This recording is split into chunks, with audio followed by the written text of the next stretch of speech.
Salam, hər vaxtınız xeyir olsun dəyərli sinif üzvlərimiz. Başlayaq suallarımızın izahına. Deyir ki, Python dilində yazılmış proqramın nəticəsini tapın. Biz bilməliyik ki, burada hansı ki riyaziyyatda olduğu kimi əməllər ardıcıllığımız var. Necə ki, birinci vurmanı, bölməni, sonra toplamanı, çıxmanı yerinə yetiririksə, burada da eyni qayda ilə birinci qüvvət üstünü, daha sonra faizli bölməni, daha sonra isə tam bölməni yerinə yetirəcək. Əvvəlcə bunu yerinə yetirək.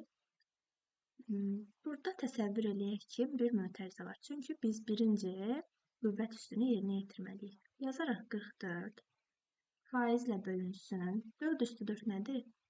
2 üstü 8. Bu da necə olur onu qoy yazım. 2 üstü 4 nədir? 2 üstü 2-dir. Bunun da üstü 4. Bunu da tam bölməklə bölürəm 4-ə. Düşürəm aşağı. Deyirəm 44 faizlə bölünsün. 2 üstü 8 nədir? 256. Bunu da tam bölməklə böləcəm axırda 4-ə. Deməli, 44-ü şimdi təsəvvür eləyək ki, burada bir mötərizə var. Çünki dedik ki, növbəti əməlimiz faizli bölmə olmalıdır. Deməli, 44-ü də faizlə, yəni qalıqlı bölməklə 256-ya böləndə nə olar? Qalığım nə qalacaq? Elə 44-ün özü. Məsələn, mən 7-ni 10-a böləndə qalığım nə olur? 7-nin özü, düzdürmü? Ona görə 44-ü də əməllə bölürəm 4-ə, cavabım alınır 11. Bu qədər. Burada belə bir maraqlı sualımız var. Deyir ki, əlifbanın 4 simvolu, yəni verilmiş bu simvollar cədvəldə ikilik ədədlərlə kodlaşdırılmışdır, göründüyü kimi. Kodlaşdırmaya əsasən verilmiş ardıcıllığı 16-lıq say sistemində göstərir. Ardıcıllığım necədir? Yazaq, qoy ardıcıllığı. Sual işarəsidir birinci, düzdürmü? Sual işarəsinin altında kodum nədir? Baxın, sual işarəsi. Birinci burada sualdır. Sual işarəsinin kodu nədir? 0, 1, 0, 1. Sonra nədir? Nida. Nidanın kodu nədir? 100, 1, 0, 0. Faizin kodu nədir? 1, 1, 1. Baxın, faizin kodu 1, 1, 1. Sonra və işarəsi. Və işarəsinin kodu 1, 1, 0'dır. Ən sonuncu faizdir yenə, o da 1, 1, 1'dir. İndi mənə deyir ki, bunu 16-lıq say sistemində ifadə et. Bunu biz 16-lığa keçirməliyik. 16-lığa keçirəndə biz bu ədədləri, rəqəmləri 4-4 ayırıb, üzərində 1, 2, 4, 8 yazmaqla tapmalıyıq. Niyə 4-4 ayırırıq? Çünki 16 2 üstü 4-ə bərabərdir. Yəni, hər bir 16-lıq ədəd 4 ədəd ikilik ədədi özündə ifadə edir. Gəlin ayıraq. 4-4 ayırsam 0, 1, 1, 1, 1, 1, 0, 0, 1. Burada 3 dənə qaldı. Mən bunu tamamlamaq üçün əvvəlinə 0 əlavə edirəm. Çünki 0-ın heç bir mənası yoxdur.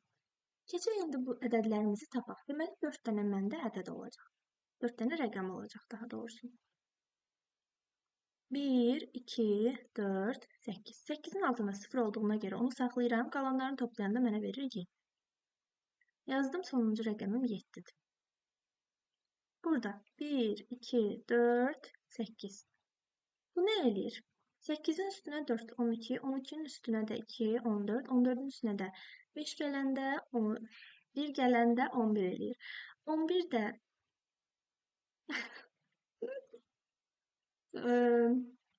8-in üstünə 2 gələndə 4, 4-ün üzərinə 2 gələndə 8-in üstünə 4 gələndə 12, 12-nin üstünə 2 gələndə 14, 14-ün üstünə 1 gələndə 15.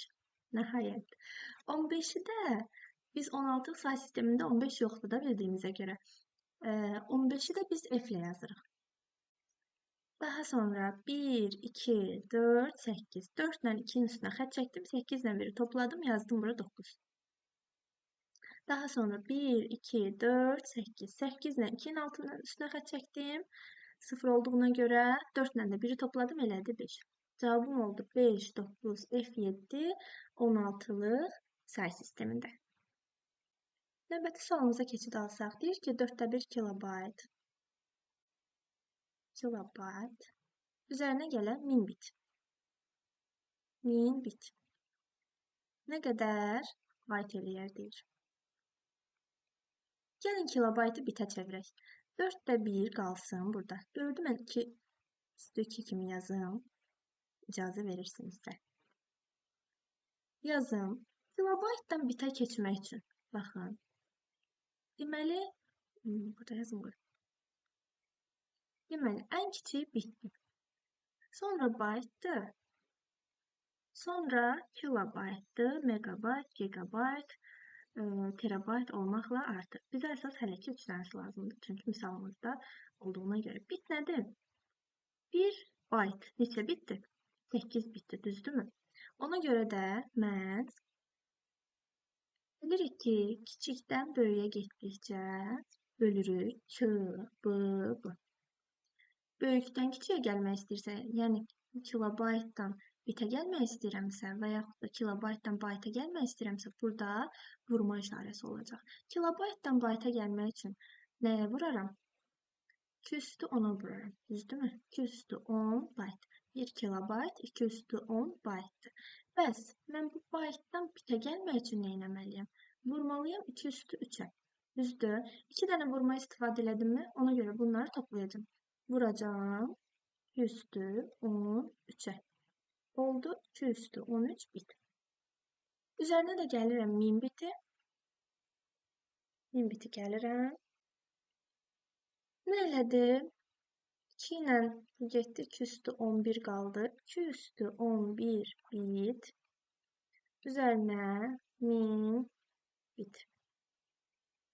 2/11'im nədir? 1024, 2048. 2048 üzərinə 1000 bərabərdir 3048 bit. Mənə deyir ki, bunu baytla ifadə elə. Baytla ifadə elə dediyinə görə də 2/3-ə böləcəm. 3048-i 8-ə bölsəm alınır 381 bayt. Cavabım bu qədər. X'im oldu 381 bayt. Növbəti sualımızda deyir ki, 16 gigabayt